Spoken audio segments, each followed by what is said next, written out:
जी अस्सलाम वालेकुम। Special transmission है, मैं सुमैया रिजवान, मेरे को एंकर मुदस्सिर इकबाल आपको खुशामदीद कहते हैं। एक बार फिर से अहम समात है, बड़ी समात है जो कि सुप्रीम कोर्ट में चल रही है। इलेक्शन इल्तिवा केस जिसमें ज़ाहिर अपडेट्स भी आ रही हैं, आपको आगाह भी कर रहे हैं इस समात में, जो कि चीफ जस्टिस से रिमार्क्स बड़े आम आए। नाज़रीन आपको बताएं कि उसमें उन्होंने कहा कि गुज़िश्ता 3 दिन में सीनियर जजेस से मुलाकातें की हैं। लार्जर बेंच के नुक्ते पर दलाइल देना चाहें तो ज़रूर दें। जो जजेस 9 रुकनी बेंच का हिस्सा नहीं थे उन पर मुश्तमिल बेंच बनाया जो अटॉर्नी जनरल की जानिब से ये कहा गया है। अटॉर्नी जनरल ने कहा कि 3-2 और 3-4 का फैसला बाकी 2 जजेस को करने दिया जाए। किसी जज को बेंच से निकाला गया है, ना ही कोई रज़ाकाराना तौर पर अलग हुआ है। चीफ जस्टिस ने यह कहा कि 9 अरकान ने चीफ जस्टिस को मामला भिजवाया है। अदालती हुक्म या फैसले को सर्कुलर के जरिए ख़त्म नहीं किया जा सकता है। चीफ जस्टिस ने कहा कि फुल कोर्ट मीटिंग फ़ायदेमंद हो सकती है लेकिन कुल बेंच नहीं।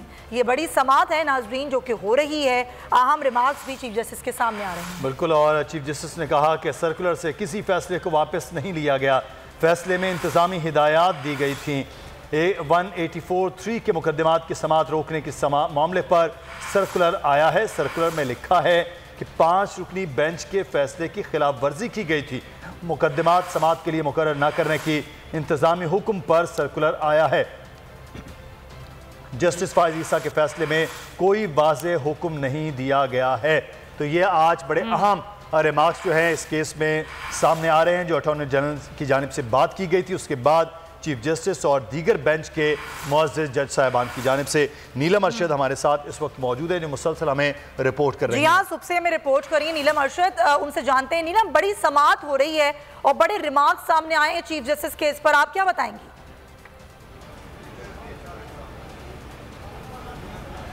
बिल्कुल सुमैया, आपको बताएं कि सुबह से ही देखा गया कि अटॉर्नी जनरल की तरफ से जो दरख्वास्त दायर की गई थी, एक मुतफरिक दरख्वास्त थी, जिसे पहले वर्बली तो बहुत दफ़ा अदालती कार्रवाई का हिस्सा बनाने की कोशिश की गई, लेकिन इसे सदा को मुस्तरद किया जाता रहा। लेकिन आज तहरीरी तौर पर एक दरख्वास्त दायर की गई है जिसे अदालती रिकॉर्ड का हिस्सा बनाया गया है और अटॉर्नी जनरल को बाकायदा तौर पर सुना भी जा रहा है इस तमाम तर मामले पर। ताहम इस वक्त तक आपको बताएं कि अटॉर्नी जनरल अदालत को बज़ाहिर कायल नहीं कर पा रहे इस मामले पर। अदालत की तरफ से बारहा बहुत से मौक़ों पर ऐसे रिमार्क्स दिए गए जिसमें अदालत की तरफ से ये वाज़ेह मैसेज दिया गया है कि इस तमाम तर मामले पर जो बेंच का इख्तियार है, बेंच बनाने का जो इख्तियार है, वो सिर्फ़ और सिर्फ चीफ जस्टिस ऑफ पाकिस्तान के पास है।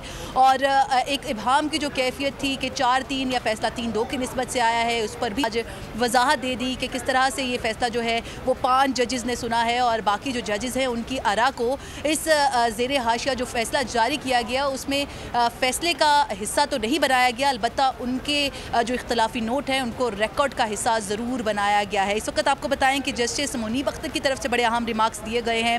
उनकी तरफ से ये कहा गया है कि एक जानिब तो कहते हैं कि फुल कोर्ट बनाएं, साथ कहते हैं कि समात ना करें, और ये भी कहा गया है कि पहले ये तय कर लें कि समात हो सकती है या नहीं। अदालत की तरफ से अहम रिमार्क्स के दौरान ये कहा गया है और बड़े अहम रिमार्क्स आए हैं जस्टिस मुनीब अख्तर की तरफ से, जिनका ये कहना है कि एक जानिब तो ये कहते हैं कि फुल कोर्ट बना लें, साथ ही कहते हैं कि समात ना करें। फुल कोर्ट की इस्तदा जुमे को मुस्तरद हो चुकी है, ऐसा कहना है अटॉर्नी जनरल का। और चीफ जस्टिस ने यह भी कहा है कि फुल कोर्ट की जो इस्तदा है जो फिल वक्त तक मुस्तरद की गई थी, ताहम आज चूँकि एक रिटर्न एप्लीकेशन थी, एक मुतफरिक दरख्वास्त थी जिसकी वजह से इसको सुना गया है, लेकिन बज़ाहिर ऐसा लग रहा है कि अभी तक अटॉर्नी जनरल जो है वो अदालत को इस मामले पर कायल नहीं कर सके, क्योंकि बेंच की तश्कील का मामला था। सुबह के औकात में सुमैया आपको बताएं कि जब समात शुरू हुई थी तो तभी अदालत ने एक अहम नुक्ता जो था वो उठाया और कहा कि हमारे सुनने में तो ये आया है कि आप इस अदालती कार्रवाई का बायकॉट कर चुके हैं, जिस पर जो मुख्तलिफ इत्तेहादी जमातों के वकला हैं उनकी तरफ से और अटॉर्नी जनरल की तरफ से अदालत को यकीन दहानी कराई गई कि नहीं,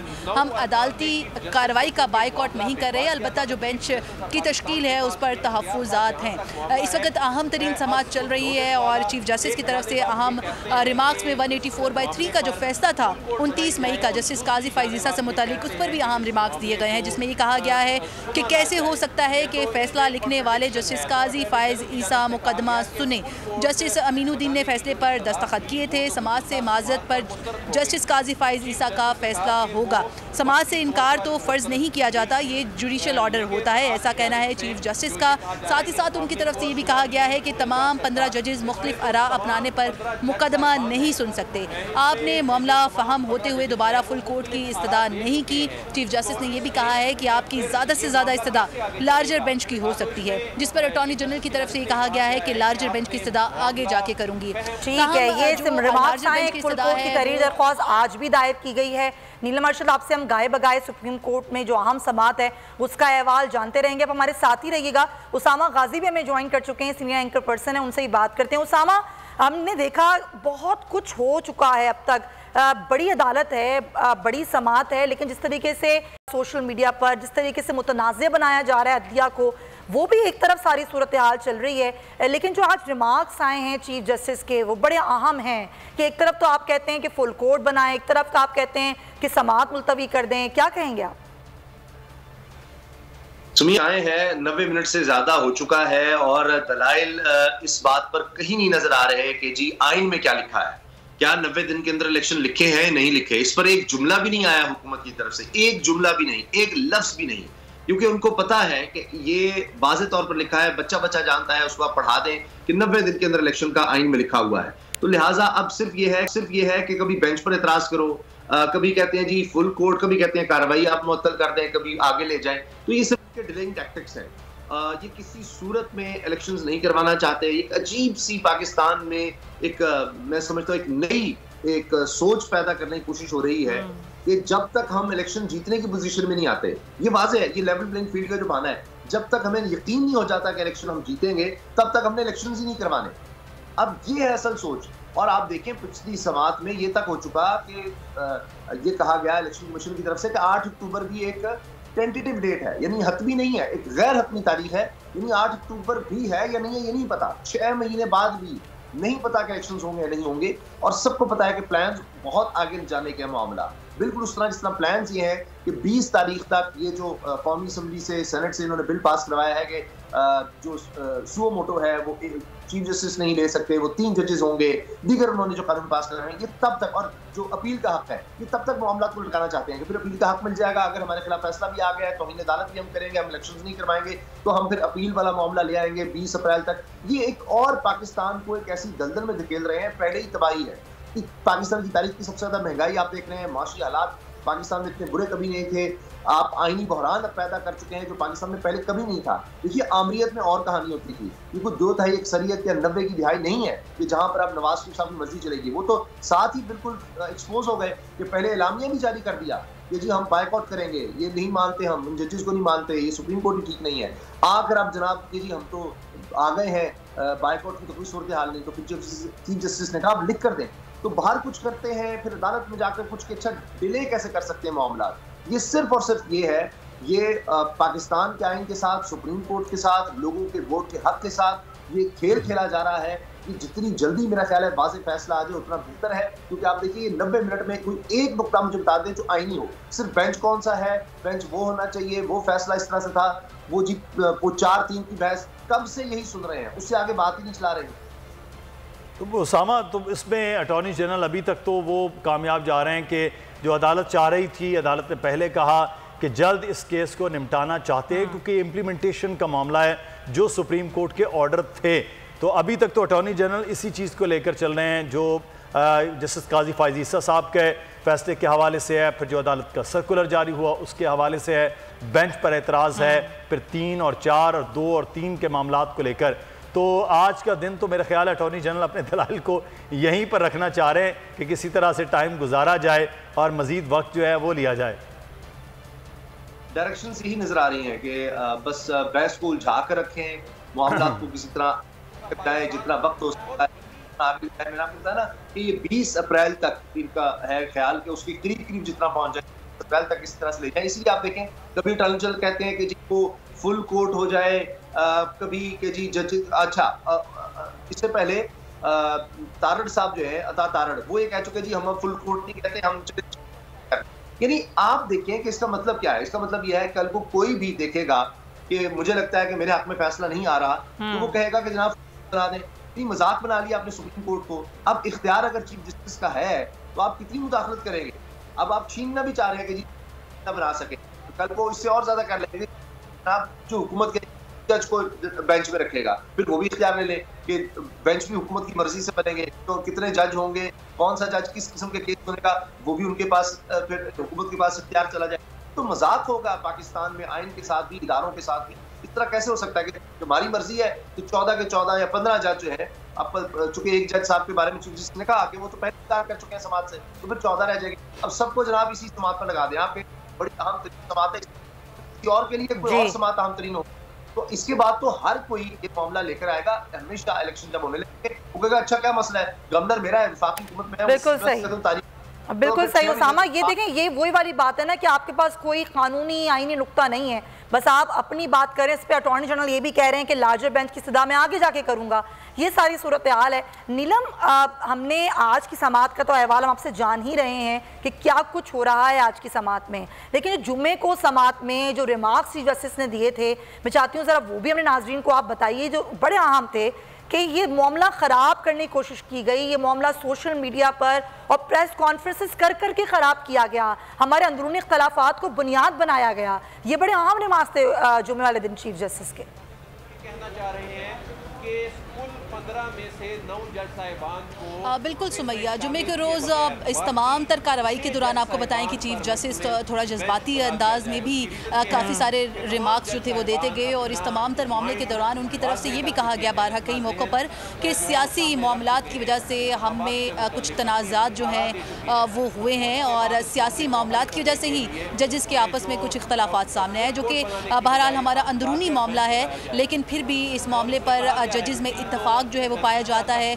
और जो जजेस की साख है जिसको मुतासिर करने की कोशिश की जा रही है, ये ना समझें कि हम लोग अलग हैं, बल्कि हम लोग इस मामले पर इत्तफाक से हैं। और इस तरह के मामलात जो हैं वो होते रहते हैं, और इस तमाम तर जो सूरत हाल है उसमें इस तरह की जो मीटिंग्स हैं वो हमारे इन चैम्बर्स होती हैं, और इस तरह की जो चीज़ें अगर सिचुएशन क्रिएट हो जाती है तो उसको जो मुख्तलिफ प्रेस कॉन्फ्रेंसेस हैं उन्होंने जल्दी पर तेल का काम किया। बड़े अहम रिमार्क्स थे चीफ जस्टिस की तरफ से, और साथ ही साथ उनकी तरफ से बड़े जज्बाती अंदाज में ये भी कहा गया कि हम पर होने वाले जो जुल्म है वो भूले नहीं हैं, किस तरह से हमें जो हमारे चैम्बर्स हैं सुप्रीम कोर्ट के, हमारे ऑफिसेज़ हैं, उनसे निकाला गया, हमें हाउस अरेस्ट किया गया, और एक तरह से चीफ जस्टिस की तरफ से क्लियर कट मैसेज दिया गया कि ये वो हालात जहाँ पर अभी क्रिएट करने की एक तरह से कोशिश की जा रही है, तो उन्होंने एक तरह से यकीन दहानी कराई और याद भी करवाया कि माजी में भी उनके साथ ये सब कुछ होता रहा, लेकिन साथ ही साथ उन्होंने ये भी कहा कि वो आइन और कानून के पाबंद हैं और इसकी पाबंदी जो है वो जारी रहेगी।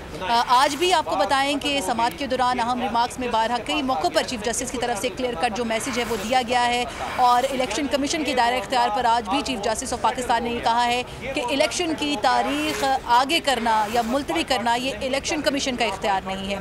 1988 में भी जब इंतखाबात को मुलतवी करना था तो वो अदालत ने किया, ये अदालत का काम है। अदालत जो ज़मीनी हक़ाइक़ हैं उनका जायज़ा लेकर ऐसे फ़ैसले करती है। इंतखाबात को मुलतवी करना है, आगे करना है, डिले करना है, ये सारा का सारा इख्तियार जो है वो अदालत का है। अगर कोई ऐसी नागहानी सूरत हाल होती है तो इलेक्शन कमीशन समेत मुतल्लिका इदारे जो हैं वो कानून का, आइन का दरवाज़ा खटखटाते हैं। और उसके बाद सुमैया उनकी तरफ से 1988 के जो इंतखाबात थे उनका भी हवाला दिया गया कि तब भी सुप्रीम कोर्ट ऑफ पाकिस्तान ने ही हालात का जायज़ा लेकर इंतखाबात को डिले किया। आज भी साफ तौर पर उनकी तरफ से ये कहा गया कि इलेक्शन कमीशन का काम नहीं है कि इंतखाबात मुलतवी करे, ज़मीनी हक़ाइक़ देकर ये अदालत ने तय करना है कि इंतखाबात को आगे करना है या नहीं। इलेक्शन कमीशन का जो फैसला है 8 अक्टूबर का इंतखाबात करने से मुतल्लिक, उस पर भी आज अदालत ने अहम रिमार्क्स दिए और कहा कि किस कानून के तहत ये फैसला जो है वो जारी किया गया। इस पर खैर अभी बहस होना बाकी है क्योंकि अटॉर्नी जनरल की तरफ से एक मुतफरिक दरख्वास्त जो है वो दी गई है। अक़लियत और अक्सरियत के फैसले पर अभी बात हो रही है। अदालत ने अभी भी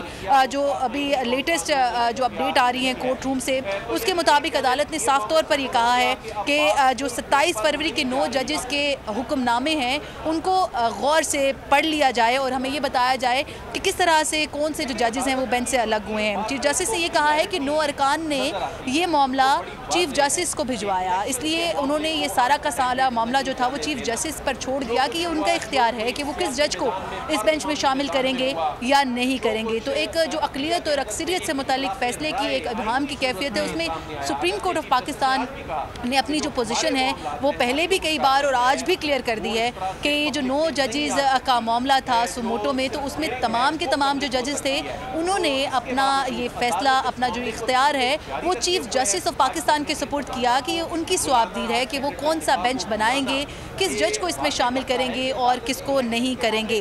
जस्टिस काजी फाइज ईसा के फैसले से मुतालिक चीफ जस्टिस ने कहा है कि उनका हुक्म बहुत खूबसूरत था, लेकिन फुल कोर्ट से मुतालिक जो अभी दलाइल दिए जा रहे हैं अटॉर्नी की तरफ से, उस पर चीफ जस्टिस ने बड़े वाजे रिमार्क्स में ये कहा है कि फुल कोर्ट मीटिंग जो है वो तो फ़ायदेमंद हो सकती है लेकिन फुल बेंच नहीं। ये कहा गया है। चीफ जस्टिस ने ये भी कहा है कि गुज़श्ता 3 रोज़ में सीनियर जजेस से बड़ी अहम मुलाकातें की हैं। लार्जर बेंच के नुक्ते पर अगर तो अटॉर्नी साहब आप दलाइल देना चाहते हैं तो ज़रूर दें। जो जजेस 9 रुकनी बेंच का हिस्सा नहीं थे उन पर बेंच बनाए जाने की इस्तदा की गई है अटॉर्नी जनरल की तरफ से कि उन जजेस को इस बेंच का हिस्सा बनाया जाए जो इस 9 रुकनी बेंच में शामिल नहीं थे। अटॉर्नी जनरल ने यह भी कहा है कि 3-2 या 3-4 का फैसला बाकी 2 जजेस को करने दिया जाए। एक नई जो इस्तदा है एक तरह से वफाकी हुकूमत की तरफ से वो आज अदालत में रखी गई है, जिसमें अटॉर्नी जनरल ने यह कहा है कि जो जजेस 9 रुकनी बेंच का हिस्सा नहीं थे उन पर मुश्तमिल बेंच बनाया जाए। 3-2 या 3-4 का फैसला बाकी 2 जजेस को करने दिया जाए। इसमें सुमैया ये बात बड़ी दिलचस्प है कि एक तरफ से तो सुप्रीम कोर्ट अपने इस फैसले पर बारहा वजाहत दे चुकी। आज भी चीफ जस्टिस ने कहा कि आप जो 27 फरवरी का हुक्मनामा है वो पढ़ लें और उसमें पढ़कर साफ तौर पर बताएं हमें कि किस तरह से इस फैसले में कोई अबहम की कैफियत है। तमाम के तमाम जो 9 जजेस थे उन्होंने ये इख्तियार चीफ जस्टिस को दिया और ये चीफ जस्टिस की स्वाबदीद है कि वो किस जज को इस बेंच का हिस्सा बनाते या ना बनाते। तमाम आज जो बेंच की तश्कील से मुतालिक 3-2 या 4-3 के फैसले से मुतालिक जो इस्तदा थी एक तरह से बज़ाहिर वो तो मुस्तरद होती हुई नज़र आ ही रही है अटॉर्नी जनरल की, लेकिन उनकी तरफ से एक नया जो इस्तदा है वो की गई है अदालत से कि जो जजेस 9 रुकनी बेंच का हिस्सा नहीं थे उन पर जो मुश्तमिल एक नया बेंच है वो बनाया जाए और 3-2 या 3-4 की निस्बत का जो फैसला है उस पर फैसला इन 2 जजेस को करने दिया जाए। सुप्रीम कोर्ट से क्लैरिटी मिलने के बाद, वजाहत होने के बाद भी अटॉर्नी जनरल जो हैं अभी तक अपने इस नुक्ते पर विराजमान हैं कि आया इस फैसले को 4-3 की निस्बत से लिया जाए या 3-2 की निस्बत से लिया जाए। हालांकि इस मामले पर Supreme Court clear cut message दे चुकी है और बारहा बता भी चुकी है कि ये फैसला 5 जजेस ने किया जो कि 3-2 की निस्बत से आया। एक दिलचस्प कैफियत है अटॉर्नी जनरल की तरफ से। ये वो दलाइल हैं सुमैया जो कि शुरू दिन से देखने में नज़र आ रहे हैं। अटॉर्नी की तरफ से, हुकूमत की तरफ से अदालत को कायल करने की कोशिश की जा रही है कि एक जो लार्जर बेंच है उसकी तश्कील की जाए और जिस पर आज चीफ जस्टिस ने अहम रिमार्क्स में ये कह दिया है कि फुल कोर्ट जो मीटिंग है वो तो फ़ायदेमंद हो सकती है लेकिन फुल कोर्ट बेंच जो है वो नहीं हो सकता। इस वक्त समाअत चल रही है। अटॉर्नी जनरल सुबह से ही अदालत को बेंच की तश्कील से मुतालिक, जो बेंच में मौजूद जजेस थे उन पर एतराज़ात से मुतालिक अपने तहफ़्फ़ुज़ात का इजहार कर रहे हैं। अदालत पहले तो ज़ुबानी कलामी जो इस्तदा की गई उसको मुस्तरद कर चुके हैं, लेकिन आज चूँकि तहरीरी दरख्वास्त है तो तहरीरी दरख्वास्त को रिकॉर्ड पर लाना ज़रूरी है, इसलिए उनको दलाइल का मौका दिया गया है। और अभी जब दलाइल चल ही रहे थे तो अदालत की तरफ से ये ज़रूर कहा गया उनकी तरफ से कि आप हमें फुल कोर्ट जो है बनाने से मुतालिक दलाइल ज़रूर दे सकते हैं, जिस पर अटॉर्नी जनरल की तरफ से कहा गया कि वो अभी फुल कोर्ट बनाने से मुतालिक ही दलाइल देंगे। और उनकी तरफ से एक नई जो इस्तदा है वो सामने आई है। वो ये चाह रहे हैं अटॉर्नी जनरल और वफाकी हुकूमत कि फ़ैसला 3-2 या 4-3 की निस्बत से था, इस पर 2 जजेस जो कि इस बेंच का हिस्सा नहीं थे उनको फ़ैसला करने दिया जाए। जी ठीक है, आप साथ रहिएगा। हम नीलम आप हमें मुसलसल रिपोर्ट कर रही हैं, लेकिन सुप्रीम कोर्ट के बाहर शार दस्तूर पर इजहार एकजहती के लिए सुबह से आज वकला भी मौजूद हैं। वहाँ हमारी नुमाइंदा आमना अली हैं, उनसे बात करते हैं। आमना, आज सुबह से हमने देखा वकला की एक बड़ी तादाद है जो सुप्रीम कोर्ट के बाहर मौजूद थी। आज आइन और कानून के लिए, सुप्रीम कोर्ट के लिए, इजहार एकजहती के लिए क्या मनाजिर इस वक्त हैं? जी बिल्कुल, इस वक्त मैं रिपोर्ट कर रही हूँ सुप्रीम कोर्ट के बाहर शाहराह दस्तूर से। आपको बताएं कि यहाँ पर वकला की एक बड़ी तादाद हमें यहाँ पर सुबह से ही दिखाई दे रही है। मुल्क के मुख्तलिफ हिस्सों से जुड़वा शहरों से यहाँ पर मुख्तलिफ जो तंजीमें हैं, वकला की ताल्लुक़ रखने वाली जो तंजीमें हैं वो यहाँ पर मौजूद हैं और अदलिया के हक़ में उनकी जानिब से इजहार यकजहती की जा रही है। इस वक्त हमारे साथ एक वकील मौजूद हैं, बताइएगा कहाँ क्या कहेंगे अदलिया के हक़? मैं वज़ीराबाद से आया हूँ जी। हम यहाँ पे अदलिया को सपोर्ट करने आए हैं ताकि किसी किस्म का प्रेशर ना डाला जा सके, जैसा कि माजी में डाला जाता रहा है। 1997 में हुकूमती पार्टी की तारीख इस बात की गवाह है जो उन्होंने किया। इस दफ़ा ऐसा नहीं हो सकेगा, ख़ासकर 2007-8 से लेके अभी तक, क्योंकि वकला की एक जदोजहद है जिसके सिलसिले में जुडिशरी बहाल हुई, आइन बहाल हुआ और आगे हम इसी को बहाल रखेंगे। आइन के सिवा मुल्क नहीं चल सकता। जी बिल्कुल, यहाँ पर वकला मौजूद हैं और आपको बताएं कि सिक्योरिटी की इस वक्त जो है रेड जोन में और स्पेशली अगर सुप्रीम कोर्ट के बाहर बात करें शाहराह दस्तूर पर, काफ़ी जो है सख्त सूरत हाल है। पुलिस, वफाकी पुलिस एहलकार, रेंजर्स, FC और CTD के जो एहलकार है वो यहाँ पर तैनात है। किसी भी गैर मुतल्लिका शख्स को यहाँ पर रेड जोन में दाखिले की इजाज़त नहीं है। जो कंसर्न लोग हैं जिनमें वकला शामिल हैं, सहाफ़ी शामिल है और जो दीगर यहाँ पर जो ऑफिसेज़ हैं वहाँ पर लोगों को जो आने की इजाज़त दी जा रही है, उनका बाकायदा चेकिंग की जानिब आने वाले तमाम रास्तों पर जो है बड़ा स्ट्रिक्टली वफाकी पुलिस की जानिब से चेकिंग की जा रही है। और इस वक्त जो अगर आपको बताएं कि ग्रीन बेल्ट के इतराफ़ में वकला की एक बड़ी तादाद हमें यहाँ पर सुप्रीम कोर्ट के सामने नज़र आ रही है। जी ठीक है, आमना अली अब हमारे साथ ही हैं, हमें बता रही हैं कि यहाँ पर वकला इज़हार यकजहती के लिए मौजूद हैं शाहराह दस्तूर पर और हम आपसे मज़ीद भी अपडेट्स लेते रहेंगे। उसामा, ये बड़े अहम रिमार्क्स हैं जिसका जिक्र अभी नीलम अरशद कर रही थी कि चीफ जस्टिस ने ये कहा कि फुल कोर्ट मीटिंग तो फ़ायदेमंद हो सकती है लेकिन फुल बेंच नहीं। और आप जो ये कह रहे हैं कि तो ये तो फैसला 5 जजेस ने दिया था 3-2 से, तो इस पर इब्हाम पैदा नहीं किया जा सकता। ठीक है, गालिबन उसामा से हमारा राब्ता डिस्कनेक्ट हुआ है, उनसे बात भी करते हैं। हाँ, नीलम से बात लेते हैं। नीलम, मजीद क्या कोई इत्तलात आ रही हैं, क्या रिमार्क्स मजीद दिए जा रहे हैं? क्या अब सेक्रेटरी दिफा ने भी आज पेश होना था, अटॉर्नी जनरल के बाद कोई बात हुई है इस पर?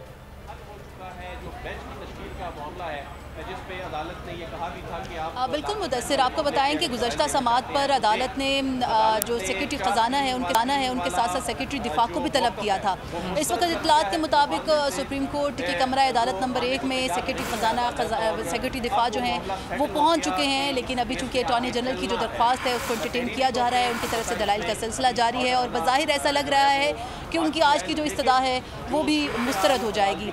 अगर ये आज दरख्वास्त दायर ना की गई होती तो सुबह से हम ये देखने में नज़र आता कि जो सेक्रेटरी दिफा हैं, सेक्रेटरी ख़जाना है, उनसे आज अदालत ने रिपोर्ट तलब की गई थी। उनसे पूछा गया था कि किस तरह से अभी जो मुल्की मौशी हालात हैं उनमें इंतखाबात जो हैं वो किस नहज पर जा सकते हैं, क्या हम अफोर्ड कर सकते हैं इस तमाम तर मामले में अभी। और जो सिक्योरिटी की एक सूरत हाल क्रिएट की गई, जो बताया गया अटॉर्नी जनरल की तरफ से गुज़श्ता कई समातों पर ये बताया जाता रहा कि अभी मुल्क जो है बड़े ही नाजुक दौर से गुजर रहा है और सिक्योरिटी के काफ़ी ज़्यादा अलर्ट्स हैं, थ्रेट अलर्ट्स हैं और ये क्या यकीन दहानी कराई जाएगी कि क्या वाकई ये इंतखाबात जो हैं वो हो जाएंगे या क्या कोई जादू की छड़ी जो है वो आ जाएगी जिसके बाद अक्टूबर में हालात जो हैं वो बेहतर हो जाएंगे। आप हमें मुसलसल रिपोर्ट कर रही हैं और अब जितने भी इलेक्शन कमीशन की वजूहात थी उसमें भी तमाम जो सेक्रेटरीज़ हैं उनको भी बुलाया गया है, उस पर भी बात हो रही है। मोहम्मद उसामा गाजी, सिक्योरिटी के मामलात के हवाले से भी बात हो रही है, ख़जाने के हवाले से भी बात हो रही है, लेकिन ये है कि जवाब जितने भी हैं 90 दिन इलेक्शन है, आइन और कानून कहता है, इसके ऊपर फोकस नहीं हो रहा, उज़र पेश किए जा रहे हैं मुसलसल अदालत में और उज़र भी अजीबो गरीब है। अभी मैं देख रहा था सेक्रेटरी दिफा साहब जी कि एक चीज वाज़ेह है दरअसल के हर सूरत मामले को लटकाना है, कन्विंस नहीं किया जा सकता क्योंकि ये सब बातें पहले हो चुकी हैं। हमें ये ज़हन में रखना है कि ये तौहीन अदालत की कार्रवाई है, अदालत के अहकामात पर अमल दरामद ना होने की कार्रवाई है। इन तमाम लोगों को पहले सुना जा चुका है, हुकूमत को, पीडीएम में शामिल जमातों को, इन सबको सुना, इलेक्शन कमीशन को तफसील से सुना जा चुका है। इलेक्शन कमीशन को जो ब्रीफिंग्स दी गई उनका तमाम का हवाला आ गया, जिसमें यहाँ तक कहा गया कि मुल्क के कुछ हिस्से वहां पर शेडो गवर्नमेंट बन चुकी है दहशत गर्दों की। ये तक कह दिया गया, ये कह दिया गया कि हमारे पास 20 अरब रुपया नहीं है इस वक्त, खजाने में इतनी रकम नहीं है, हम दे नहीं सकते, मौशी हालात ऐसे हैं। और उसके बाद हमने देखा कि अरब हार रुपया 35 अरब रुपया तो अभी मैं आपको बता रहा हूँ कि 1-2 दिन की बात है कि मजीद कह दिया गया है, और सिर्फ पंजाब हुकूमत की तरफ से कहा है शहबाज शरीफ ने, और अजीब खेल खेला जा रहा है कि पंजाब की निगरान हुकूमत जो है वो 35 अरब रुपया रिलीज कर रही है मजीद जनाब आटा स्कीम के लिए। तो आप देखें कि उसके लिए मुसलसल रकम है, लेकिन 20 अरब रुपया एक आईनी काम के लिए जो वाहिद आपने इस रियासत में लोगों को जो हक दे दिया हुआ है, उनसे वैसे तो रोजगार भी आपने छीन लिया, डिसेंट लाइफस्टाइल भी छीन लिया, तो अब तो उनके पास ये वोट का हक भी छीना जा रहा है। 20 अरब रुपया उसके लिए आप कह रहे हैं जी नहीं है। 90 अरब रुपया यहाँ पर पार्लियामेंट के कौमी असम्बली मेंबरान है उनके फंड्स के लिए जरूर है। तो ये एक अजीब बात, ये सब कुछ हो चुका है, तय हो गया। उसके बाद सुप्रीम कोर्ट ने फैसला किया था कि जनाब 90 दिन के अंदर इलेक्शंस हैं, उससे ऊपर जितना कम से कम वक्त में हो सके इलेक्शन करवाए जाए। आज हालत यह है कि पूरे पाकिस्तान को छोड़ दीजिए, सिर्फ पंजाब में इलेक्शन कराने के काबिल अगर नहीं है तो मुझे बताएं फिर कहाँ की रियासत, कहाँ की सिक्योरिटी, बाकी तो बात ही खत्म हो जाती है। सेक्रेटरी दिफा साहब कह रहे हैं हाँ जी पंजाब में बड़ी अजीब सूरत हाल है। अल्लाह रहम करे, अल्लाह ताला पाकिस्तान को हर तरह के मुश्किल हालात से, आजमाइश से अल्लाह ताला बचाए। अभी जो रिपोर्ट आई है कम से कम 35% बेहतरी आई है दहशतगर्दी के वाक़यात में, और पंजाब में तो बहुत है। तो अगर अब भी इलेक्शन नहीं हो सकते तो फिर तो शायद पाकिस्तान में कभी नहीं हो सकेंगे। बातचीत इस सिलसिले में कही है कि 8 अक्टूबर तक जो भी आज हालात आप बता रहे हैं, 8 अक्टूबर तक वो कैसे बेहतर हो जाएंगे, या 8 अक्टूबर को खुदा न खास्ता बदतर भी होंगे। क्योंकि अगर इस हुकूमत पे रहना है मुदस्सिर, तो 11 महीने में तो बदतर होते गए हैं। पहले महीने से दूसरा महीना ज्यादा बुरा था, दूसरे से तीसरा ज्यादा बुरा था। तो इस तरह तो ये 12 महीने हम देखेंगे कि आज उससे बुरे हालात हैं। तो ये कब तक है? या तो लिख कर दे देंगे जनाब जब तक हमारी हुकूमत का गारंटी नहीं दी जाती दोबारा आएगी तब तक हम इलेक्शन नहीं करवाएंगे, या हम हमेशा के लिए बैठे हैं। यहाँ तो फिर कभी इलेक्शन नहीं हो सकते। यहाँ पर एक चीज जरूर है कि जब एक दफा इलेक्शन दिए हुए हैं तो उसके बाद फिर हमने इलेक्शन सालों नहीं होते देखे। ये पाकिस्तान की तारीख है, और अगर तारीख से किसी ने सबक नहीं सीखना तो मर्जी है। मगर नजर आ रहा है कि सुप्रीम कोर्ट को उलझाने की कोशिश है, डिलिंग टैक्स की जरूरत है, और ये एक मुझे अजीब प्रेसिडेंट सेट होता नजर आता है कि यही वजह है कि 10-10 साल हमारे यहाँ फैसले नहीं होते। 90 दिन के अंदर इलेक्शन, फैसला आ चुका, तौहीन अदालत की कार्रवाई है, उसमें फिर वापस जा रहे हैं, फिर वही बेंच की बहस, फिर वही सिक्योरिटी की बहस, फिर वही रकम की बहस, और इसी तरह ये तो फिर आप चलाते चले जाएं। अभी अहकामात आ जाएंगे, उसके बाद फिर जनाब 20 अप्रैल आ जाएगी, फिर जनाब वापस आ जाएंगे। इस तरह तो मुल्क में कभी इलेक्शन नहीं हो सकेंगे, ना इस्तेहकाम आ सकेगा, ना आपकी मईशत ठीक होगी, कुछ भी ठीक नहीं होगा। सही कह रहे हैं आप। इस तरह तो फिर वही वाली बात है कि आपको ना आवाम से दिलचस्पी है, ना आपको मुल्क से दिलचस्पी है। दिलचस्पी तो आपको सिर्फ और सिर्फ अपने इक़्तिदार से है, और इक़्तिदार के लिए चाहे कुछ भी करना पड़े वो करना होगा।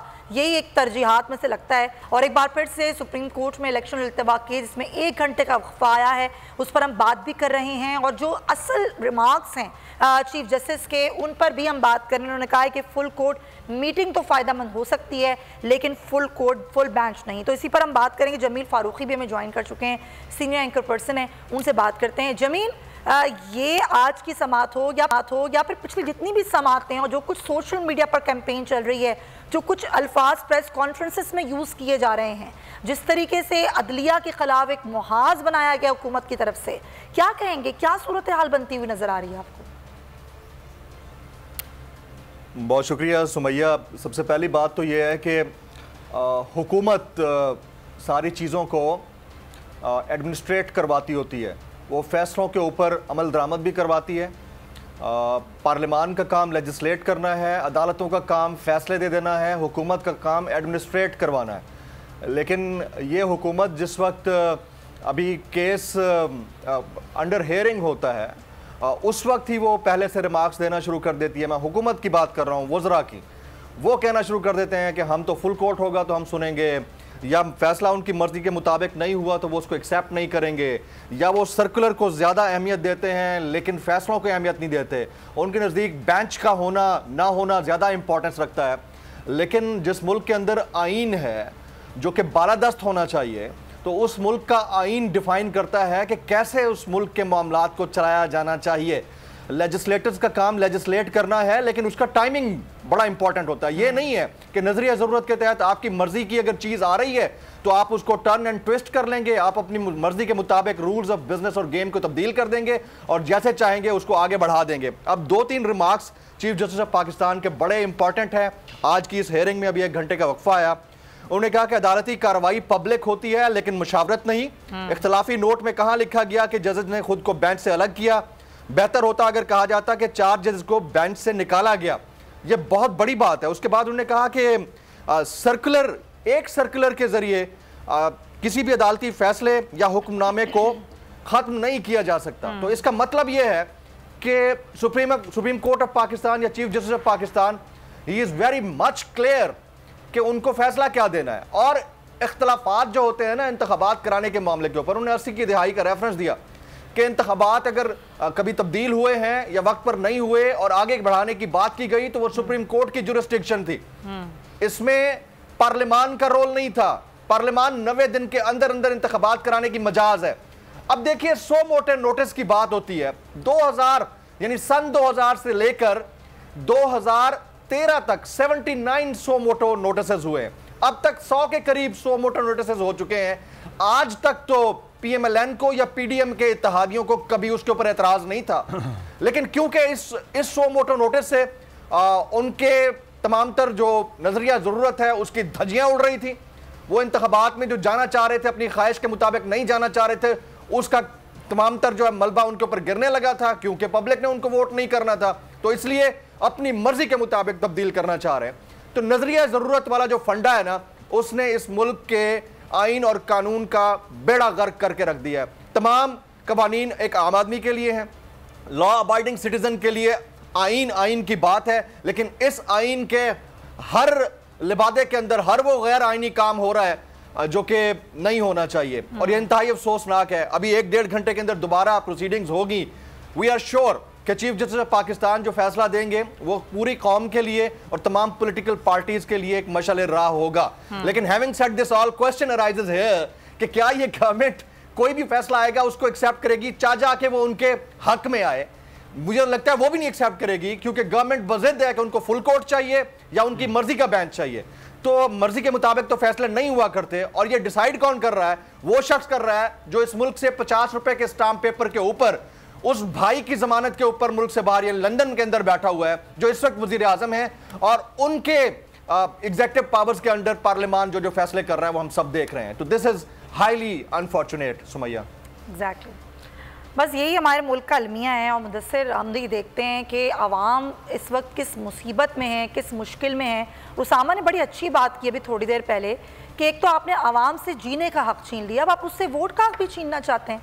यानी क्या वो पार्लियामान जहाँ पर मुअज़्ज़िज़ अरकान बैठे होते हैं, वोट से बैठे होते हैं हमारे, तो वो हक भी अब हमसे छीन लिया जाए? मुदस्सिर, बिल्कुल ये मामला बड़ा अहम है, लेकिन जो कुछ समात के दौरान कुछ चीज़ें सामने आ रही हैं, नीलम बता रही हैं कि अभी तो वक्फा है, लेकिन वक्फे से पहले जब सेक्रेटरी ख़जाना भी पेश हुए, लेकिन सेक्रेटरी दिफा आखिर में जब पेश हुए हैं, उसके बाद जब ब्रेक ली गई है, तो फोर्सेस के हवाले से, सिक्योरिटी के हवाले से जो चीज़ें सामने आई हैं, नीलम उसके बारे में आगाह कीजिएगा।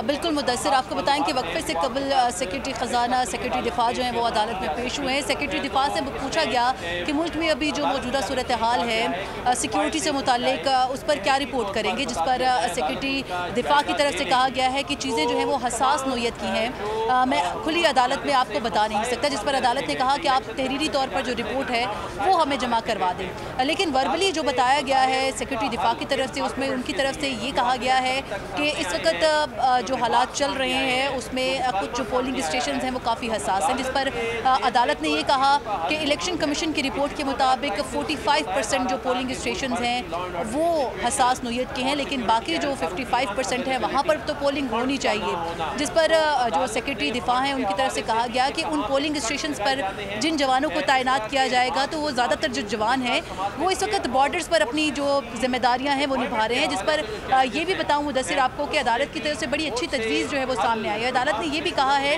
कि सिर्फ आर्म फोर्सेस में आर्मी ही नहीं बल्कि हमारी बरी और बहरी अफवाज जो हैं उनकी खिदमत भी हासिल की जा सकती हैं, और हमें इस इलेक्शन के मामले पर कॉम्बैट्स की ज़रूरत नहीं है, किसी जंगजू जो फ़ौजी हैं उनकी ज़रूरत नहीं है। मामला हसास नोयत का है, तो यहाँ पर आप नेवी और जो एयरफोर्स की जो आर्म फोर्सेस हैं उनकी भी मदद ले सकते हैं। जिस पर यह कहा गया है सेक्रेटरी दिफा की तरफ से कि अभी जब पोलिंग स्टेशन पर ऐसे जो जवान हैं जिनको तैनात किया जाता है तो उनकी एक बाकायदा ट्रेनिंग की ज़रूरत होती है। जिस पर चीफ जस्टिस की तरफ से ये कहा गया कि इलेक्शन कौन सा आज या कल या परसों हैं इस पर भी अभी कुछ वक्त है, तो उसमें भी ट्रेनिंग दी जा सकती है और इनको यूटिलाइज़ किया जा सकता है। ताहम अदालत की तरफ से एक तजवीज़ दी गई है जिसमें ये कहा गया है कि आर्म्ड फोर्सेज में सिर्फ आर्मी ही नहीं बल्कि बरी और बहरी अफवाज जो हैं वो भी आती हैं। तो अभी जो 45% जो हसास पोलिंग स्टेशन हैं उन पर इन जवानों की भी फोर्स लगाने की जरूरत ही नहीं है। अदालत ने कहा है कि जी, रिजर्व फोर्स के हवाले से जो बातें की गई हैं उसमें सेक्रेटरी दिफा का क्या कहना है? रिटायर्ड फौजियों के हवाले से भी बात की गई थी, रिटायर्ड फोर्स को तलब किया जा सकता है। से भी अहम रिमार्क्स हैं। इसमें भी वक्त है, तरबियत भी हो सकती है। तो इसमें कहा गया बिल्कुल मुदस्सिर, जो अहम तरीन रिमार्क्स हैं अदालत के वक्फे से थोड़ी देर कबल के, उसमें अदालत की तरफ से ये निशानदेही की गई है, तजवीज़ की गई है कि लाजमी नहीं कि जो बॉर्डर्स पर तैनात जवान हैं उन्हीं को इन हालात में बुलाया जाए। जो 45% जो हसास पोलिंग स्टेशन हैं उनमें जो रिज़र्व फ़ौजी हैं, रिटायर्ड फ़ौजी हैं, उनकी खदमात भी हासिल की जा सकती हैं। और ना सिर्फ आर्म्ड फोर्सेज में जिसमें बरी और बहरी अफवाज के जवान हैं, उनके साथ साथ आप सिविल जो फोर्सेज हैं उनको भी इस्तेमाल कर सकते हैं। मामला हसास नोयत का है।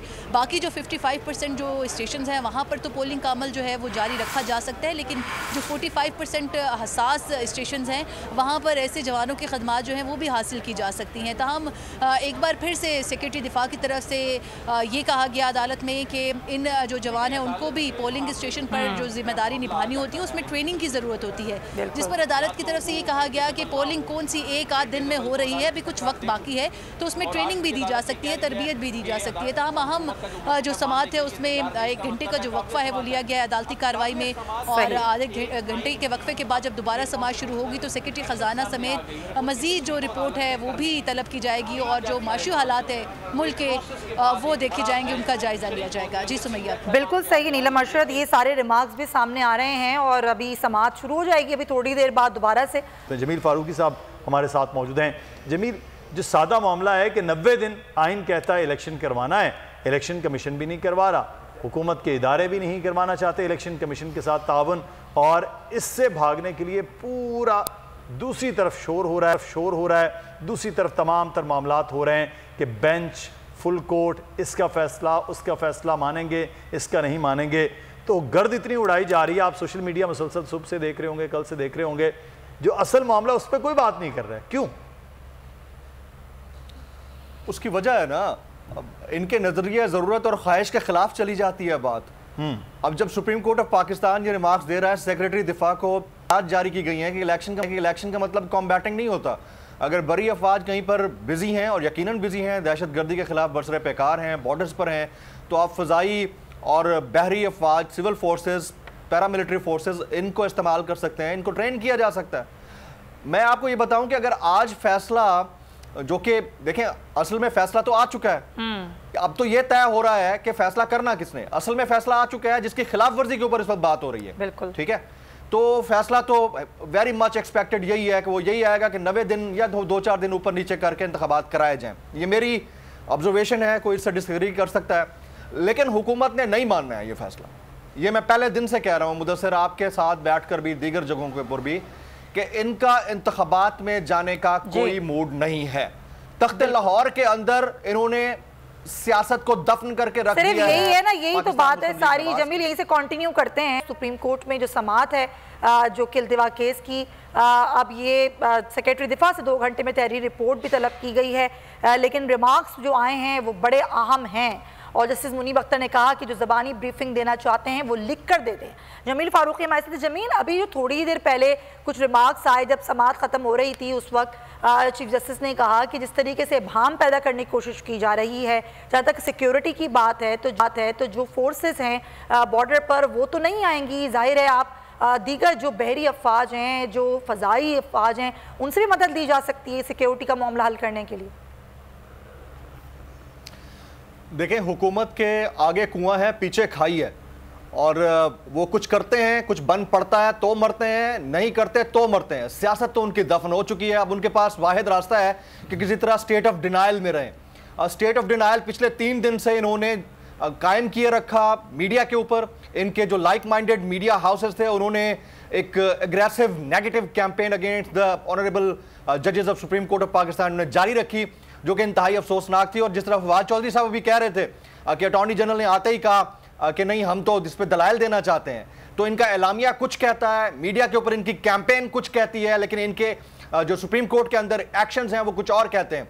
और फिर जो बहाना बनाया गया सेक्रेटरी दिफा की जानिब से और मुसलसल इलेक्शन कमीशन ने उसको कोर्ट करके कहा कि हमारी जो अफवाज हैं, पैरामिलिट्री फोर्सेज हैं, मसरूफ हैं, दहशतगर्दी के खिलाफ बरसरे पेकार हैं, इसलिए नहीं हो सकते इंतखाबात। तो क्लियर कट कहा गया, ठीक है, दुनिया में कहीं भी ऐसा नहीं होता कि आपको इंतखाबात कराना हो और जितनी बड़ी दहशतगर्दी हो।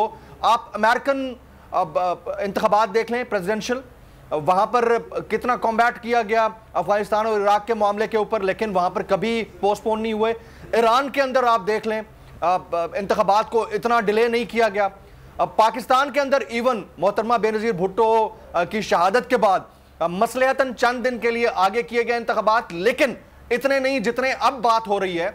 तो कॉन्स्टिट्यूशन कहीं नहीं कहता कि आपका जो निगरान सेटअप है वो 90 दिन से आगे कहीं काम करे, लेकिन आप इनकी इंटेंट के अंदर नेगेटिविटी चेक कीजिए कि पाकिस्तान के सरकारी टीवी के ऊपर निगरान वजीर आला को केयर टेकर सीएम की बजाय वजीर आला पंजाब लिखा जाता है। ये कहीं नहीं होता है। ये तो इंटेलेक्चुअल करप्शन है कि आप उनको बाकायदा डिजिग्नेट कर दें कि वो वजीर आला हैं पंजाब के, और वो बाकायदा बिहेव भी ऐसे कर रहे हैं जैसे उनके पास बिल्कुल हाकिम मुतलकुल अन्नान जैसी ताकत आ चुकी है। इसी तरह आमिर मीर साहब जो निगरान वजीर इत्तलात है पंजाब, वो ऐसे बिहेव कर रहे हैं जिन्होंने जैसे उन्होंने 2 साल के लिए रहना है। तो मेरे ख्याल में this is high time for supreme Court of Pakistan, जो कि अब 3 डायमेंशनल हम एक क्राइसिस मुल्क के अंदर देख रहे हैं। एक तरफ आप इकोनॉमिक क्राइसिस देखते हैं, दूसरी तरफ पॉवर्टी बैकलैश है, लोग बेचारे लाइनों में खड़े होकर आटा लेने की कोशिश में अपनी जानों से हाथ धो रहे हैं, और साथ साथ कराची जैसे शहर के अंदर ज़कात के नाम के ऊपर जिस तरह लोगों ने अपनी जानें दी हैं। तो मेरे ख्याल में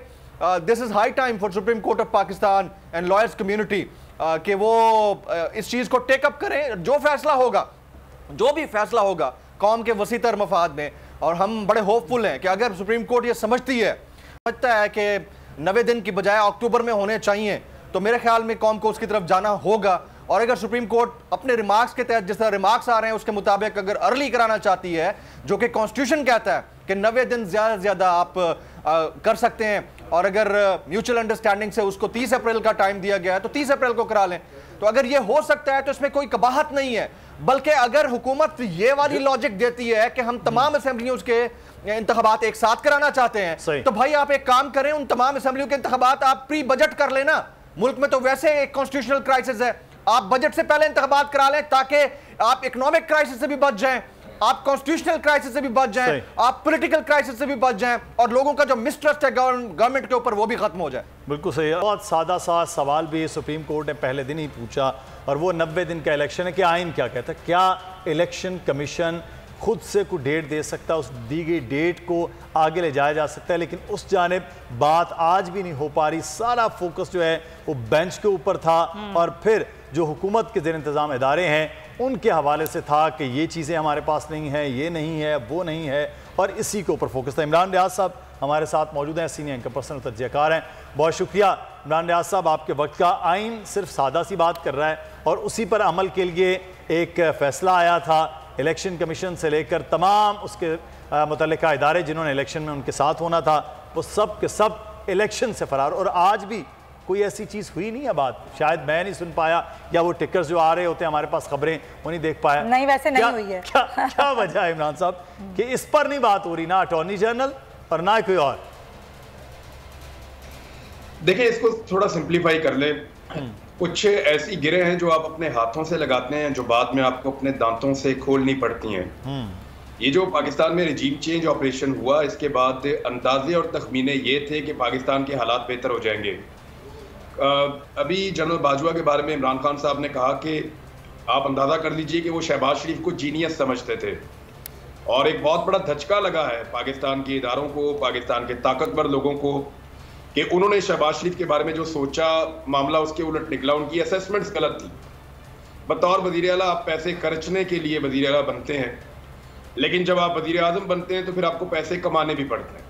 तो शहबाज शरीफ साहब वज़ीर आला के तौर पे तो पैसे खर्च के उन्होंने काफ़ी नाम कमा लिया था, लेकिन जब बड़ी जिम्मेदारियां पड़ी तो वो कोलैप्स कर गए हैं, और थोड़ा सा पाकिस्तान की मार्केट के अंदर एक कॉन्फिडेंस ख़त्म हो गया, और मईशत पूरी तरह से डूब गई है। आपकी मईशत डूब जाए तो फिर आपके बाकी सारे शोबे भी नीचे चले जाते हैं। अब मामला ये है कि जो सहूलतकारी फराम करने वाले लोग थे उनके और पीडीएम की जमातों के दरमियान एक अजीब सी कशमकश पैदा हो चुकी है कि हमें लाया तो गया है, लेकिन इसकी सजा ये नहीं हो सकती कि हम अगले इलेक्शन में बिल्कुल वाइप आउट हो जाएं। अब वो जो वाइप आउट होने का खतरा है उससे बचने के लिए टाइम गेनिंग टैक्टिक्स इस्तेमाल किए जा रहे हैं। आप फर्ज कीजिए कि 6 महीने और इलेक्शन नहीं होते तो क्या सूरत बदल जाएगी। इन गर्मियों में बिजली की कीमत 3 गुना ज्यादा हो रही है और इन गर्मियों के अंदर लोड शेडिंग भी पहले से ज्यादा हो रही है। फ्यूल की प्राइसेस आपके सामने हैं, अशिया खुर्दोनोश की कीमतें आपके सामने हैं, मईशत का भट्टा आपके सामने बैठा हुआ है। इस सूरत हाल में क्या अक्टूबर में पाकिस्तान की ये सारी जमातें इलेक्शन करवाने के काबिल हो जाएंगी? ऐसी बात नहीं है, ये नहीं हो पाएंगे। ये उस वक्त दोबारा कोशिश करेंगे कि 1 साल तक इलेक्शन मजीद डिले हो जाए। फजलुर रहमान साहब ने उस ख्वाहिश का इजहार भी किया है कि परवेज मुशर्रफ के दौर में 3 साल तक इलेक्शन नहीं हुए, लेकिन परवेज मुशर्रफ एक मिलिट्री डिक्टेटर थे, फजलुर रहमान जो है वो एक नाम नहाद जमहूरियत के अलमबरदार है, तो उनके मुंह से ऐसी बात अच्छी नहीं लगती। अब होगा क्या? सुप्रीम कोर्ट ऑफ पाकिस्तान आईने पाकिस्तान के मुताबिक ही फैसला देगी, चाहे ये 3 रुकनी बेंच हो, चाहे ये 6 रुकनी बेंच हो, 9 रुकनी बेंच हो या 15 रुकनी फुल बेंच हो। ये फैसला तो आईन और कानून के मुताबिक आएगा। अब हुकूमत उसके ऊपर इंप्लीमेंट के मामले में दोबारा से रोड़े अटकाएगी, क्योंकि देखिए सजा बहुत बड़ी है। उनका जुर्म जितना बड़ा है, सजा उनको लगता है कि उससे बहुत ज्यादा बड़ी है। उन्हें लगता है ये जुर्म हमने बार बार किया है, रिजीम चेंज पाकिस्तान में बार बार होते रहे हैं, लेकिन कभी उसकी इतनी बड़ी सजा हमें नहीं मिली कि हम पूरी तरह से वाइप आउट हो जाएं। जो भी सर्वेज उन्होंने खुद भी करवाए हैं उनमें उनकी हालत बहुत पतली है। तो अब सुप्रीम कोर्ट ऑफ पाकिस्तान ने तय करना। और सिक्योरिटी का इशू देखिए, अभी जो रिपोर्ट आई है रिसेंटली कि मार्च में जो दहशतगर्दी है वो फरवरी की निस्बत काफी हद तक कम हुई है। तो क्या खुदा न खास्ता दहशतगर्दी के तो वाकयात अब उस तरह नहीं हो रहे जिस तरह 2008 में थे, जिस तरह 2013 में थे। अगर 2008 और 2013 में 4 से 6 गुना ज्यादा दहशतगर्दी में इंतखाबात हो सकते हैं तो आज क्यों नहीं हो सकते? उस वक्त अगर पूरे पाकिस्तान में इंतखाबात यही सिक्योरिटी फोर्सेस करवा सकती हैं तो आज तो ज्यादा प्रोफेशनल है, ज्यादा बेहतर कंडीशन में है सिक्योरिटी फोर्सेस, क्योंकि आज 10 साल के बाद ज्यादा तवाना फोर्सेस है हमारी। तो क्या एक सूबे में भी नहीं करवा सकती? जो हुकूमत आज एक सूबे में सिक्योरिटी प्रोवाइड नहीं कर पा रही इलेक्शन के लिए, क्या गारंटी है कि वो 6 महीने के बाद पाकिस्तान के चारों सूबों में इलेक्शन के लिए सिक्योरिटी प्रोवाइड करेगी? ये वो बहाने हैं जो इलेक्शन से भागने के लिए है। देखिए, दहशतगर्दी नहीं है, दहशत ज़दगी है, और दहशत ज़दा है ये अवाम के वोट की ताकत से। देखिए, कश्मीर में हम क्या मांगते हैं भारत से? हम ये कहते हैं कि हक के खुद इरादियत दिया जाए। हम ये कहते हैं कि आप लोगों को वोट डालने का हक दीजिए और लोगों को फैसला करने दीजिए। पाकिस्तान में भी सुप्रीम कोर्ट ऑफ पाकिस्तान में यही मामला ज़ेरे समाअत है। पाकिस्तान के पास बेशुमार सिक्योरिटी है, और मेरी कुछ सिक्योरिटी एक्सपर्ट से बात हुई थी और रिटायर्ड फौजी हैं उनसे भी बात हुई थी। उन्होंने कहा था जी बहुत कैपेसिटी है, आपकी सोच से ज़्यादा कैपेसिटी है, और इस वक्त कोई खुदा ना खास्ता जंग जैसी सूरत हाल भी नहीं है, तो बड़े आराम से ये सिक्योरिटी मैनेज हो सकती है। और अगर पंजाब में अकेले में इलेक्शन करवाना है तो आप केपी से मंगवा लें, जब केपी में इलेक्शन हो तो आप पंजाब से भिजवा दें, और सिंध से और बलूचिस्तान से भी आ सकती है पुलिस। FC आपके पास मौजूद है, दीगर फोर्सेज आपके पास मौजूद है, रेंजर्स मौजूद है, फौज मौजूद है, तो ये कोई इतना बड़ा मसला नहीं है। रिजर्व फोर्सेज हैं वो भी हैं। अब तो एयरफोर्स की बात की है सुप्रीम कोर्ट ऑफ पाकिस्तान ने, नेवी की बात की है। कोई पाकिस्तान हालत जंग में नहीं है तो नेवी और एयरफोर्स भी आके खिदमत सर अंजाम दे सकते हैं। They are well trained officers and jawan, और वो आके अपना काम कर सकते हैं, कोई प्रॉब्लम नहीं है उसका। और जहां तक मामला इनकी तरबियत का है, ये तरबियत याफ्ता सारे अफराद हैं, इन्होंने सिक्योरिटी की ड्यूटी करनी है। इन्होंने कोई पोलिंग एजेंट के तौर पे काम नहीं करना, पोलिंग स्टाफ के तौर पे काम नहीं करना। सिक्योरिटी उनको करनी आती है, उनका बेसिक काम ये है, उनको सिर्फ आधे घंटे की ब्रीफिंग चाहिए और वो अपना काम कर लेंगे। बिल्कुल सही बात है, लेकिन इस बात को इतना मुतनाज़ बनाया जा रहा है। और आप देखें इमरान, जिस तरीके से हमने देखा कि सोशल मीडिया पर जिस तरह मलाइन किया जा रहा है, एक कैंपेन चलाई जा रही है, कभी प्रेस कॉन्फ्रेंसेस में, कभी मखसूस प्रोग्राम्स में, जिस तरह से अदलिया के खिलाफ एक मुहिम चलाई गई, दबाव में डाला गया, ये सब कुछ तो बहुत दिनों से हो रहा है ना। देखिए, हमारे कुछ ऐसे जमहूरियत के अलमबरदार थे सियासत के लिबादे में और सहाफत के लिबादे में, और बड़े सीनियर लोग हैं, उनकी 60-60 साल 65 साल 70 साल उम्रें हो गई हैं, उन्होंने हमेशा कहा जी आईन पाकिस्तान, जमहूरियत पाकिस्तान के अंदर। अभी आईन की गोल्डन जुबली मना रहे हैं और आईन तोड़कर मना रहे हैं, आप अंदाजा कीजिए। और बड़े बड़े उनके नाम हैं, वो सहाफत और सियासत के लबादे के अंदर हमेशा जमहूरियत की और आईन की बात करते रहे हैं। मैंने उनको जूतियां छोड़ के भागते हुए देखा है आजकल। थोड़ा सा पहले आपको याद होगा एक स्टेटमेंट आया था कि इमरान खान बिल्कुल मकबूल नहीं है, ये एक अजीब सी चीज है। बाद में स्टेटमेंट आया नहीं इमरान खान मकबूल तो है लेकिन उसकी कबूलियत नहीं है। और अब उन्हीं लोगों का स्टेटमेंट आ रहा है कि इमरान खान साहब मकबूल भी हैं और वो जीत भी सकते हैं, लेकिन वो जरा गारंटी दे दें कि वो बाद में कुछ कहेंगे नहीं जब वो हुकूमत में आ जाएंगे। तो अभी आप चौथे स्टेटमेंट का इंतजार करें, ये और आगे बढ़ेंगे। मामला ये है कि मैंने उन लोगों को आईने पाकिस्तान की किताब को रौंदते हुए देखा है जो सारी जिंदगी इस किताब को सर पे उठा के सौदा बेच रहे थे। तो अब सूरत हाल ये है कि वो जमील फारूकी के आईने पाकिस्तान की ही बात करने वाले और आईने पाकिस्तान के मामलात को लेकर चलने वाले जो हैं, वो अब जब आइन में 90 दिन की बात है इस पर जवाब नहीं दे रहे। आज वो वकला जो सेनेट में हुआ करते थे, जो बड़े बड़ी बात करते थे हमेशा आइन की, वो आज इस बात पे नहीं कर रहे। आज छुपा जा रहा है, माजी की मिसालें दी जा रही हैं कि इतना डिले हो सकता है, ये हो सकता है, ये हो सकता है। आइन क्या कह रहे हैं? आइन से भाग रहे हैं। आज आइन के खालिक जो है बड़ा फ़ख्र महसूस कर रहे होंगे कमर ज़मान कायरा साहब की इस गुफ्तगू के ऊपर कि हम तो आइन के खालिक की पार्टी के पैरोकार हैं। बड़ा फ़ख्र महसूस कर रहे होंगे कि आइन तो मैंने तख्लीक कर दिया था और मेरे जो पैरोकार हैं वो किस तरह उनको अपने पाँव के तले रूंधते हुए अपने नज़रिया ज़रूरत के तहत चलने की कोशिश कर रहे हैं।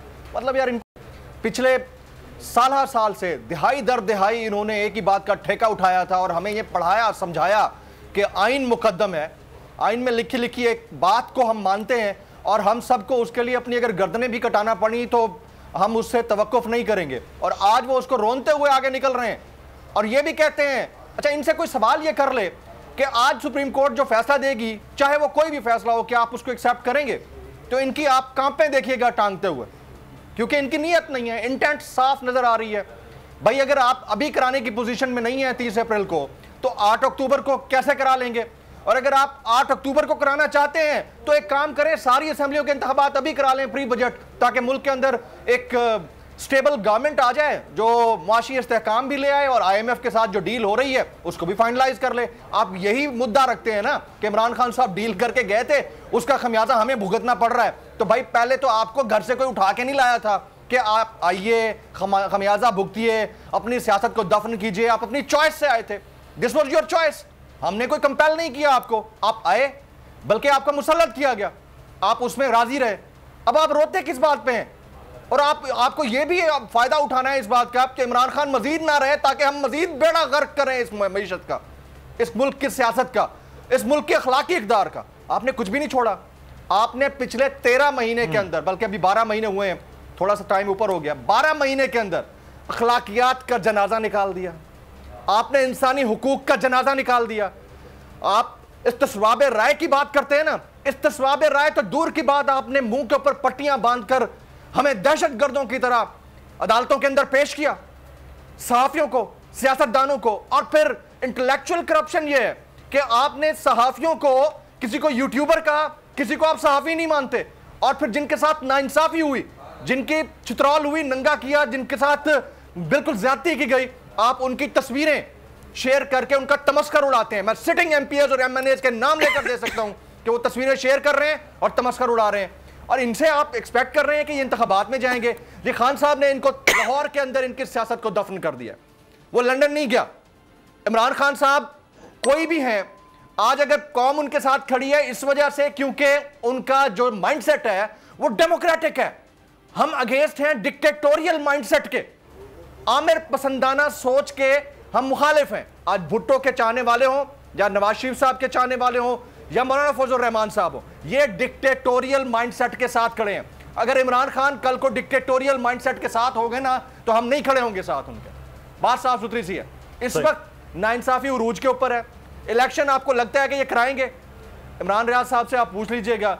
मेरी मैं इमरान रियाज साहब से ये सवाल है कि अगर फैसला आ भी जाए ना, तो इन्होंने नहीं माना। यही सवाल ये सवाल का फैसला अगर आ जाता है इमरान साहब, पहले भी फैसला आया और हुक्म हुआ, अहकामात थे, इलेक्शन नहीं हुए, अब फैसला आ भी जाता है, अब तो पहले ही कह दिया कि इस फैसले को मानेंगे नहीं, तो सर फिर तो ये एक और बहरान की तरफ जाएंगे इमरान साहब। देखिए, आप लोग सब यहाँ पे अच्छे बच्चे बैठे हुए हैं और मुझे उम्मीद है कि आपने ऐसे बच्चे जरूर देखे होंगे जो अच्छे बच्चे नहीं होते। और कभी आपने बचपन में ये मनाजिर देखे हैं कि एक बच्चे को माँ बाप घसीट के स्कूल में लेकर जा रहे होते हैं और वो जा नहीं रहा होता। वो सुबह उठता है तो वो कहता है मेरे पेट में दर्द हो रही है। जब उसको थोड़ा सा कोई माँ बाप चेक कर लेते हैं, उसको कोई बोतल शोतल का घुट लगवाते हैं, कहते हैं नहीं स्कूल तो जाना पड़ेगा। फिर वो बिस्तर से उठने से इनकार कर देता है, फिर वो टूथ ब्रश करने में बड़ा टाइम लगाता है, फिर वो हर चीज में डिले करता है, फिर कहता है मैंने नाश्ता नहीं करना, फिर जबरदस्ती उसको नाश्ता करवाया जाता है, फिर वो रोना शुरू कर देता है और वो दरवाजे के साथ चिपक जाता है अपने घर के। वहां से उसको घसीट के रास्ते में जो खंबा जो चीज उसको मिलती है वो उसके साथ चिपक जाता है, मैंने स्कूल नहीं जाना, मैंने स्कूल नहीं जाना। अच्छा, आखिरी जगह जहां पे वो चिपकता है ना जाके, वो स्कूल का दरवाजा होता है। वो कहता है मैंने यहाँ से अंदर नहीं जाना। लेकिन मजे की बात मैं बताऊं, क्योंकि हम लोग स्कूल के अंदर होते थे तो हमारा कोई ऐसा साथी जब भी स्कूल में आता था ना, जैसे ही उसके माँ बाप वापस जाते थे और घसीट के उसको अंदर ले जाते थे तो वो बिल्कुल नॉर्मल हो जाता था और बाकी दिन उसका बिल्कुल नॉर्मल गुजरता था। और फिर जब माँ बाप आते थे तो छुट्टी के वक्त वो हंसी खुशी वापस अपने माँ बाप के साथ चला जाता था। तो मैं आपको बता रहा हूँ कि जो माँ बाप है ना पीडीएम की जमातों के, ये उनके साथ नखरा कर रहे हैं कि हमने इलेक्शन में नहीं जाना। तो जो इनके माई बाप हैं वो थोड़ा सा इनका नखरा भी बर्दाश्त कर रहे हैं, लेकिन इमरान खान इनको घसीट के इलेक्शन में लेकर जा रहा है। अब ये जिस वक्त इलेक्शन में पहुंच जाएंगे ना और पीछे से माँ बाप निकल जाएंगे तो फिर ये बिल्कुल नॉर्मल हो जाएंगे। मुझे उम्मीद है कि आईन पाकिस्तान के साथ ये मुल्क चलेगा। आइन के बगैर मुल्क नहीं चला करते, आइन के बगैर, कानून के बगैर भाईजान एक इदारा नहीं चल सकता छोटा सा, ये मुल्क चलाएंगे।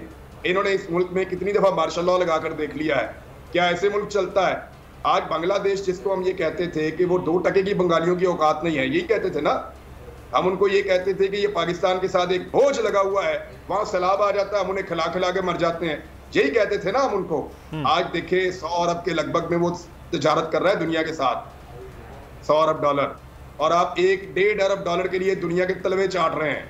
ये फर्क है हमारे अंदर और बांग्लादेश के अंदर। इस वक्त बांग्लादेश में क्योंकि डिक्टेटरशिप नहीं रही, बांग्लादेश के अंदर जमहूरियत रही जैसी भी रही, और वो इलेक्शंस करवाते रहे और वो आगे बढ़ते रहे, वो एक कौम के अंदर कन्वर्ट हुए। पाकिस्तान के बाद ये मौका है और मैं बड़ा पॉजिटिव हूँ, मुझे लगता है हम इस मौके से फायदा उठा लेंगे।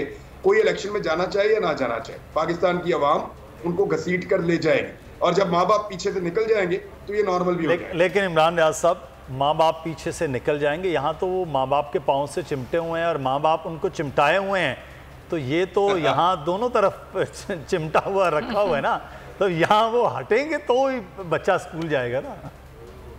देखिए जी, बात ये है कि उनकी अपनी इज्जत पे बन जानी है माँ बाप की, और उन्होंने कहना है कि देखिए मोहल्ले वाले क्या कहेंगे कि हमारा बच्चा स्कूल में नहीं जाता। सही, तो एक वक्त आएगा वो खुद झटका मार के अपने बच्चे को टांग से छुड़ाएंगे। सर वो वक्त जब तक आएगा इमरान साहब, वो पता नहीं मुल्क की क्या सूरत हाल हो जाएगी आवाम के साथ जो इन्होंने कर दिया है अब तक इन 11 महीनों में। बात ये है कि माँ बाप का भी मुस्तकबिल मुझे रोशन नजर नहीं आ रहा है।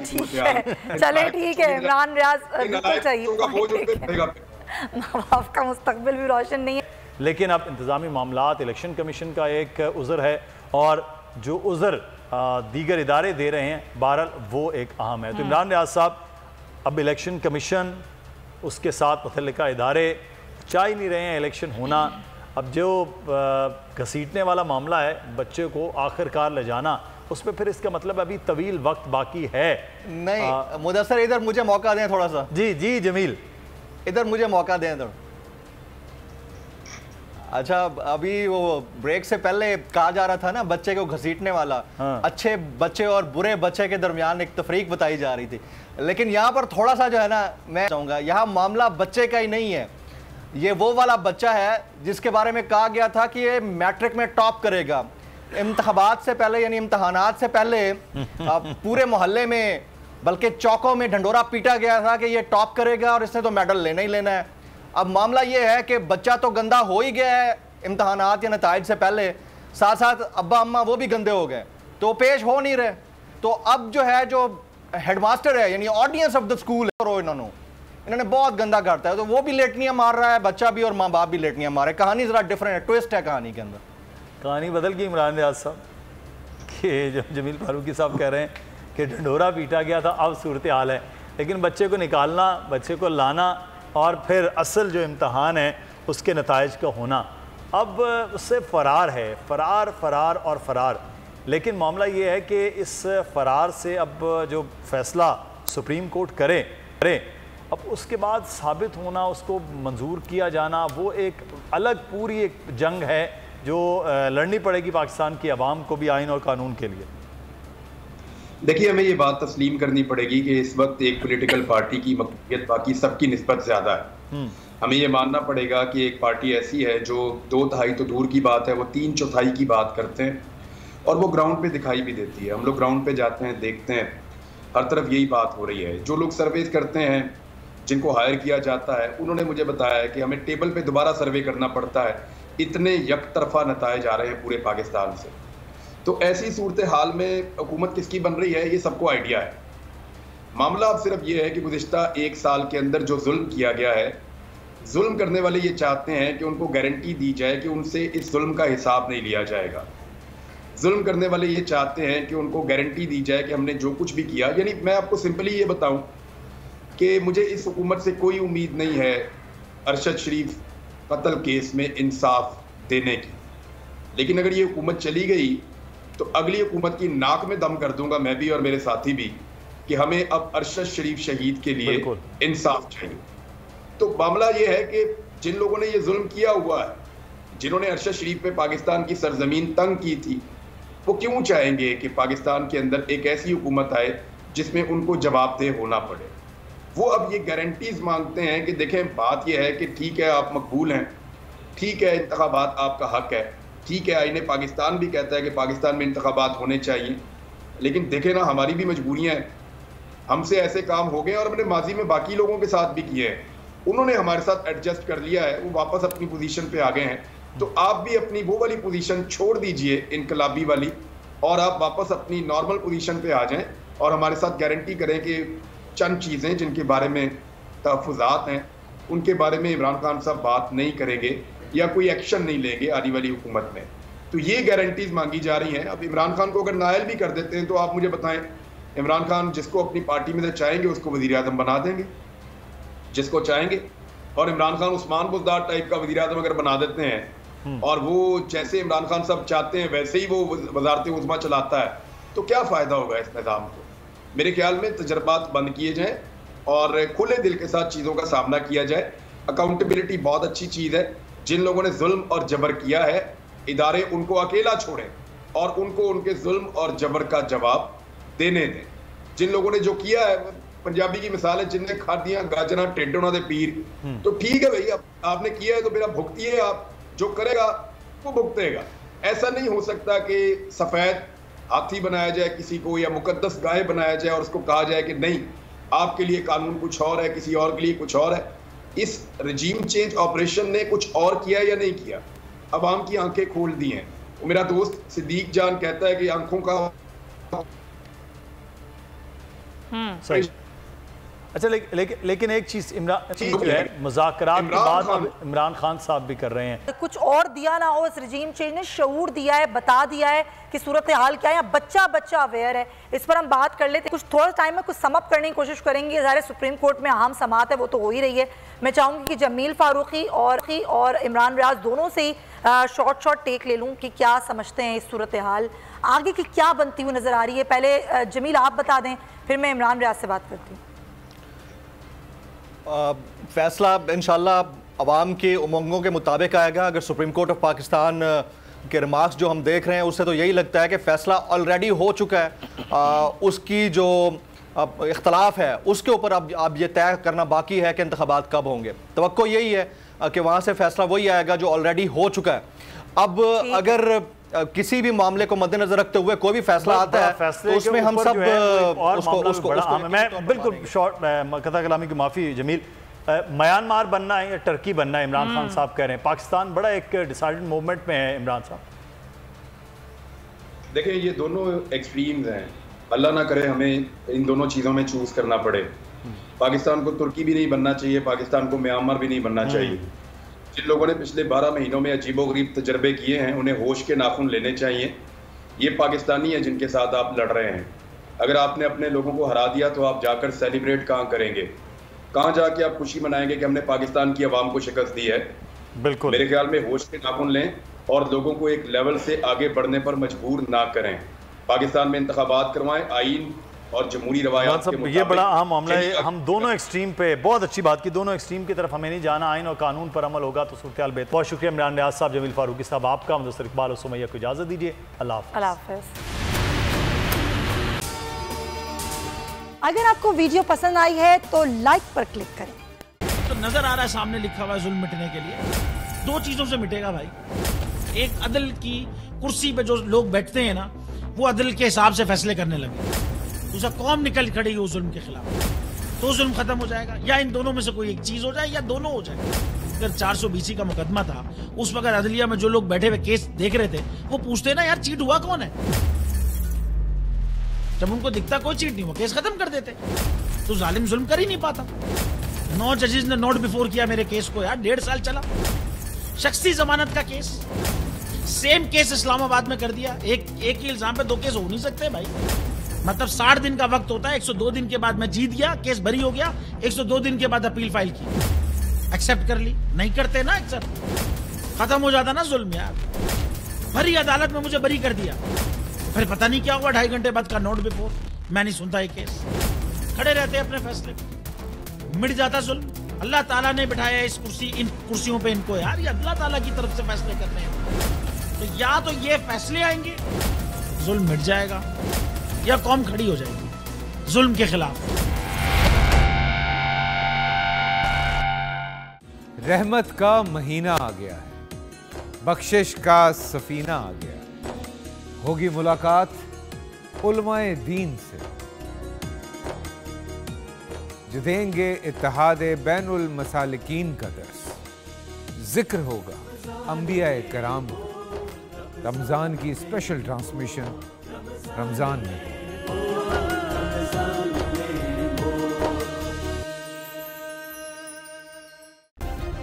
सब्सक्राइब करें और बेल दबाएं ताकि कोई खबर रह न जाए।